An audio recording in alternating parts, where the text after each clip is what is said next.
Fala aí, galera, tudo tranquilo? Hoje damos sequência à nossa série Cartas à Igreja, onde estamos estudando as epístolas, que são cartas à igreja. Trazendo orientação acerca do qual deve ser o nosso comportamento, de como devemos viver e no que devemos crer. Todas essas ainda válidas para o dia de hoje, mesmo na igreja contemporânea, precisamos voltar às raízes, né, nos atentar para com a palavra, para que possamos caminhar na vontade de Deus.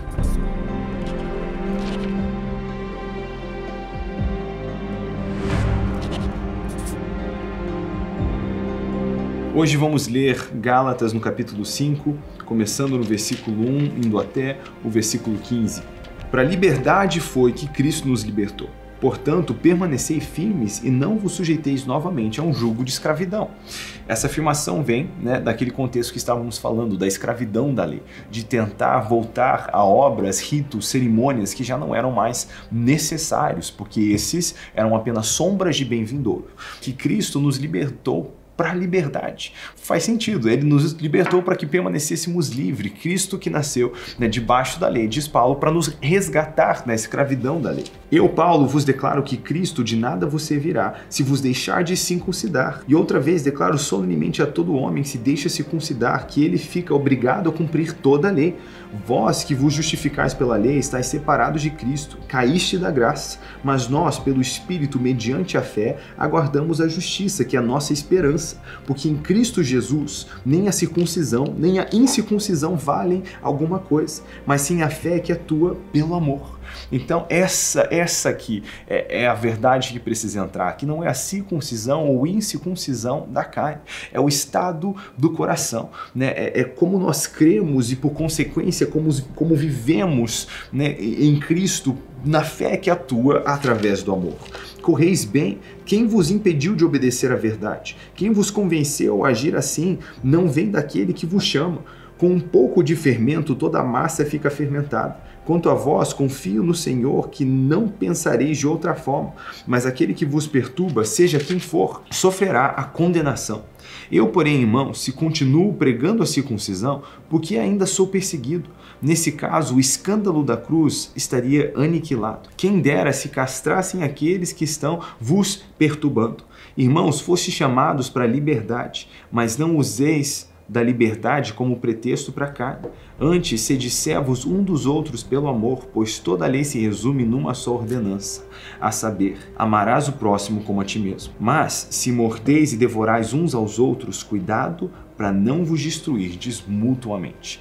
Então, a gente já trabalhou bem o contexto, acredito que você já entendeu, mas a igreja da Galácia estava se despedaçando, porque depois de plantada por Paulo, em sua ausência, começaram a ouvir, né, judaizantes que estavam tentando levar o povo de volta para um lugar, né, os gentios, para um lugar de práticas que não era necessário. Mostramos como Paulo explica essa questão já no começo, mostrando que ele não está pregando um evangelho diferente, né? Ele está junto com as colunas da igreja, Pedro, Tiago, João, e a ele foi confiado o apostolado, a incircuncisão, aos gentios. E sendo a lei mosaica um tutor, um guia que deveria conduzir as pessoas ao entendimento da fé em Cristo, sombras de bem-vindouros, essas práticas não eram mais necessárias. Então, ele está dizendo para os Gálatas algo muito sério, porque eles começaram tendo o entendimento do Espírito.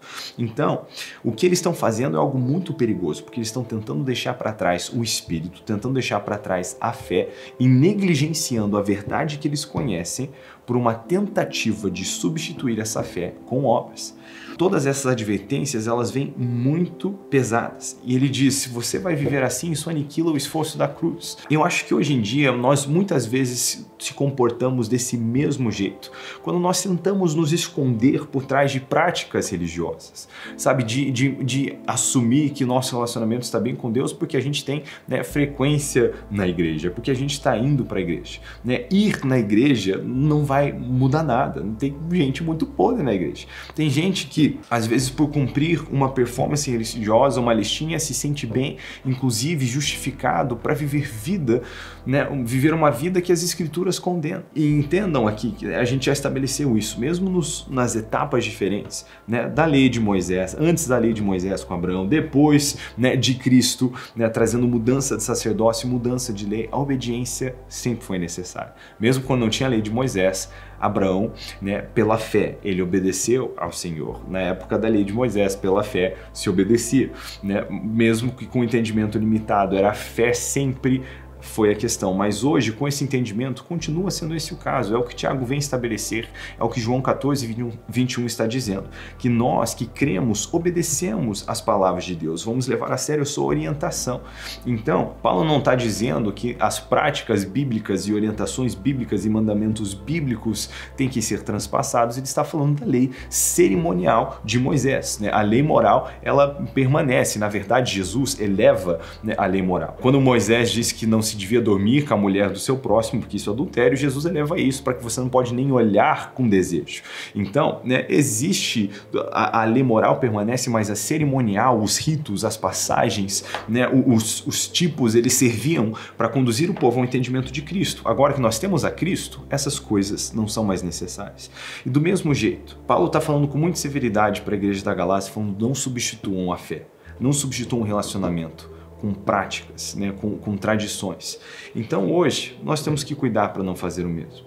Sabe, eu já vi amigos que se sentiam validados num estilo de vida de pecado porque tinham experiências com Deus. Não, mas Deus falou comigo, né? E tudo bem, se Deus está sendo misericordioso, graças a Deus por isso, mas a misericórdia dele deveria nos conduzir ao arrependimento. Então, tome muito cuidado. Não substitua Cristo por nada, nem mesmo pela religião, porque pela liberdade nós fomos libertos para viver uma vida na plenitude do relacionamento com Cristo. E esse conhecimento, essa revelação vai nos conduzir a uma vida de realização, né? De cumprir a sua vontade, de obedecer os seus mandamentos. Mas entendendo que já não somos escravos da lei de Moisés, que deveria servir como um tutor para nos conduzir a Cristo. Que Cristo seja o nosso caminhar em liberdade, né, conduzindo cada vez mais pessoas ao entendimento da verdade em Cristo Jesus e ao arrependimento, para que elas possam caminhar na promessa de Abraão, que é serem cheias do Espírito de Deus. O que isso é possível através do nosso mediador Cristo Jesus. Deus te abençoe, nos vemos no próximo episódio.